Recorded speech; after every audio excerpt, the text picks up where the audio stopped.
कि क्रिश्चियन लोग जो हैं वो संघर्ष कर रहे हैं।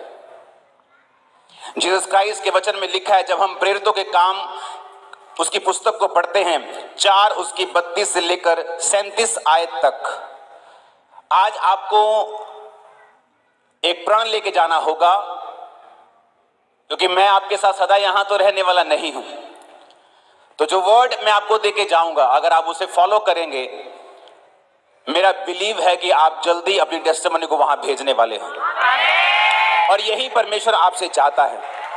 बाइबल के लिखा है, विश्वास करने वालों की मंडली एक चित्त और एक मन की थी, यहां तक कि कोई भी अपनी संपत्ति अपनी नहीं कहता था, परंतु सब कुछ साझे में था। प्रेरित बड़ी सामर्थ्य से प्रभु यीशु मसीह के जी उठने की गवाही देते रहे, और उन सब पर बड़ा अनुग्रह था। उनमें से कोई भी दरिद्र नहीं था, क्योंकि जिसके पास भूमि घर कुछ भी था, उनको बेचकर वो बिकी हुई वस्तुओं का दाम लाकर प्रेरितों के पांवों के ऊपर रखते थे। और आगे लिखा, जैसी किसी की जरूरत होती थी उसके अनुसार उनको बांट दिया करते थे।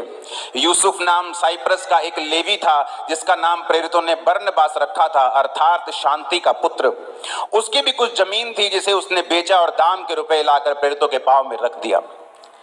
उस कलीसिया में मिरेकल से, उस कलीसिया में डिप्रेशन नहीं था, उस कलीसिया में उन्नति थी। एक एक दिन में 4-4 हजार लोग बपतिस्मा लेते थे। एक एक दिन में 5-5 हजार लोग कलीसिया में शामिल होते थे, अपना जीवन परमेश्वर को देते थे। और बाइबल कहती है, सब कलीसिया में लोग अपनी अपनी प्रॉपर्टी को बेच के चर्च में लाते थे। आज क्या और प्रेरित भी उस पैसे का हिसाब रखते थे? क्या आज ऐसे विश्वासी बचे हैं चर्च में? नहीं, क्योंकि ऐसे प्रेरित भी चर्च में नहीं बचे जो आपको ये कह सके कि आपने इतना पैसा दिया और ये सारा पैसा इस काम में गया है। क्या कोई ऐसा कर रहा है? अगर कोई ऐसा कर भी रहा है तो उसको लोग क्रिटिसाइज कर रहे हैं कि ये व्यक्ति चर्च से पैसे क्यों नहीं ले रहा, ये व्यक्ति चर्च से तनख्वाह क्यों नहीं ले रहा, ये हमारा काम क्यों खराब कर रहा है। हम उस कलीसिया को बात तो करते हैं, हम जीसस क्राइस्ट की बात तो करते हैं, लेकिन जीसस क्राइस्ट को फॉलो हम 1% भी नहीं कर रहे जो उन लोगों ने किया, उस समय में किया। इसलिए उनका रिजल्ट भी यहां से कहीं अधिक उत्तम और बड़ा था। क्योंकि बाइबल कहती, जो कोई पिता ने कहा मेरी सेवा करेगा, जीसस ने कहा जो कोई मेरी सेवा करेगा मेरा पिता उसका आदर करेगा। जब आप वर्शिप करते हैं, आप सेवा कर रहे हैं।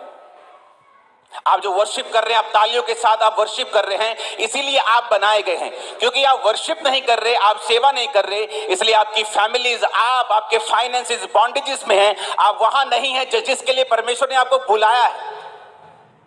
बाइबल कहती, जहां 2 या 3 मेरे नाम में इकट्ठा, वहां मैं हाजिर हूं। और वर्शिप करने वाले वर्शिप कर रहे हैं, लेकिन कुछ लोग वर्शिप कर रहे हैं पूरे दम के साथ, और कुछ लोग सिंपल खड़े हैं, कुछ लोग बैठे हैं। किस चीज का इंतजार कर रहे हैं? मैं तो आपके जैसा ह्यूमन हूं, मनुष्य हूं, 2 आंखें 2 पांव है मेरे आपके जैसे, लेकिन जो आपके बीच में था जब आप वर्शिप कर रहे थे, उसका आपने ध्यान नहीं दिया। इसलिए चर्चिस से लोग जिस तरह आते उसी तरह वापस चले जाते हैं, क्योंकि वो नहीं जानते छुटकारा देने वाला पवित्र आत्मा है। कौन है पवित्र आत्मा? Jesus unlimited. क्योंकि जहां जीसस नहीं जा सकते शारीरिक रूप में, तब वो एक जगह थे इजराइल में। अगर इजराइल में थे तो इंडिया के लोग बीमार थे, लेकिन आज वो यहां भी मौजूद है आपके बीच में। वो इंडिया में मौजूद है, वो पाकिस्तान में मौजूद है, वो सब जगह मौजूद है अपने पवित्र आत्मा के रूप में। तो पवित्र आत्मा जीसस क्राइस्ट का अनलिमिटेड रूप है। जीसस क्राइस्ट एक जगह पे थे, लेकिन जब पवित्र आत्मा आया वो अनलिमिटेड हो गए। अब वो सब जगह काम कर सकते, जहां जहां हम उसके नाम को पुकारेंगे पवित्र आत्मा वहां पे आएगा और काम करेगा। आप में से भी वो बहरों की आज कानों को खोलेगा। आप में से बहुत से बहरे अचंगे हो जाएंगे, लेकिन आपको सुनना पड़ेगा पहले वचन को। चाहे एक कान आपका नहीं सुनता, दूसरे कान से सुनना पड़ेगा। मशीन लगाई तो उससे सुनना पड़ेगा।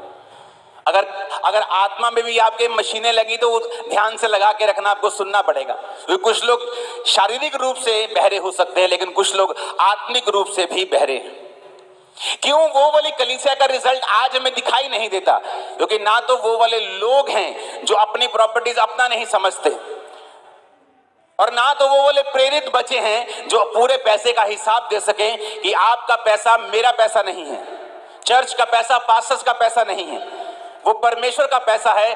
चर्च का पास्टर, चर्च का मुखिया एक बैंक मैनेजर के समान है। वो बैंक के पैसों का मालिक नहीं है, लेकिन उसे मैनेज करता है, कहां कहां मुझे इस पैसे को लगाना है और रूहों को बचाना है। आमीन।